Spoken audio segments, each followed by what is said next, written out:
This is Office Talk with Annette Stepanian. Hey everyone, it's Annette Stepanian and we're here with another episode of Office Talk. I hope you guys are doing well and you're enjoying the podcast so far. If you are, please subscribe or leave a review. Let me know what you guys are liking, what you don't like. This is really an evolving process for me, and so I am very open to your feedback. Now, today's episode is going to be a little bit different. We're not doing a traditional interview. We're doing another format that I like to call the Legal Quickie. The purpose of the Legal Quickie episode is really to address some frequently asked questions that I get from others, whether it's by email or on a webinar or at a cocktail party. I see these questions coming up a lot, so I'll be addressing them here in these Legal Quickie episodes. And as the name implies, these episodes are going to be quick. They're going to be about 5 to 10 minutes long, so they should be a pretty easy listen. If you have a question that you want me to address in a future Legal Quickie episode, head on over to AnnetteStepanian.com/Q&A, and that's spelled out. So it's Q-A-N-D-A.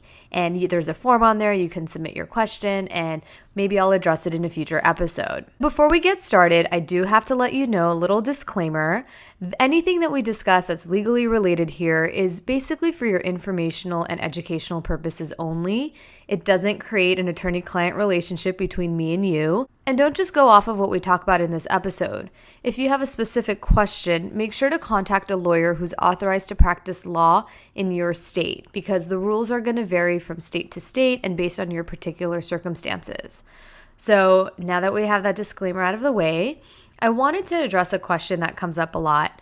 A lot of what I do is try and get entrepreneurs and creatives to get their contracts in place, because I see a lot of folks who are running their businesses without contracts, or ones that I think are not sufficiently adequate to protect them and their business. I can talk forever about contracts, but my question here today that I want to address is there a specific number of pages I should have in my contract? And do I really need all that legal mumbo jumbo at the end of a contract? I get that you want to keep your contracts short and simple and easy to understand. I get that you're worried that your clients might be scared off if you present them with a 5-page contract that's in Times New Roman, 10 size font. I get it. And I think there's something to that. You do want to make your contracts user-friendly. You want to be knowledgeable about your contract, so if a client or a customer has questions, you're able to confidently answer and address those questions. However, I don't want you to sacrifice substance for form. Don't delete certain language out of a contract just because it doesn't look nice, or you want to make sure you squeeze everything into 3 pages. I want to talk about some of the boilerplate language that comes usually at the end of a contract and some of the terms and why they're important. Boilerplate provisions are usually a whole bunch of maybe like 5 or 10 paragraphs that you might see usually at the end of a contract, maybe under a miscellaneous headline or something like that. And they don't really have a lot in common with one another, except that they don't really fit anywhere else in a contract. So we tend to kind of group them together at the end. It's really tempting to delete them, as I mentioned before, because they might add extra pages to your contract, but these terms are really important. So let me run through some of the ones that you most often will see in contracts. One of them is called force majeure, and it basically means if there is some sort of unforeseeable circumstance. So for example, there's a hurricane or there's some sort of natural disaster or something so extreme that it prevents you from performing your obligations under a contract, then you're kind of forgiven for it. So you're not going to be held to be in breach or in quote unquote violation of your contract because this unexpected, unforeseen, unpredictable event came into place and prevented you from performing. So for example, let's assume you're a destination wedding planner and you have a wedding that you're coordinating in the Bahamas. And let's say we get attacked by aliens and you're not able to go to the Bahamas because there's this attack by aliens and all the airports are closed. I don't even know why I use the alien example, but I just want to give something extreme to make my point. So let's say you're not able to go to the Bahamas in order to plan this wedding. The fact that you were unable to perform your services under the contract, which was attending this wedding in the Bahamas and doing the wedding coordination of the day of the wedding, they're kind of excused in a sense because your inability to perform the contract was due to something outside of your control. Another boilerplate provision is one that's called waiver, or something to that effect.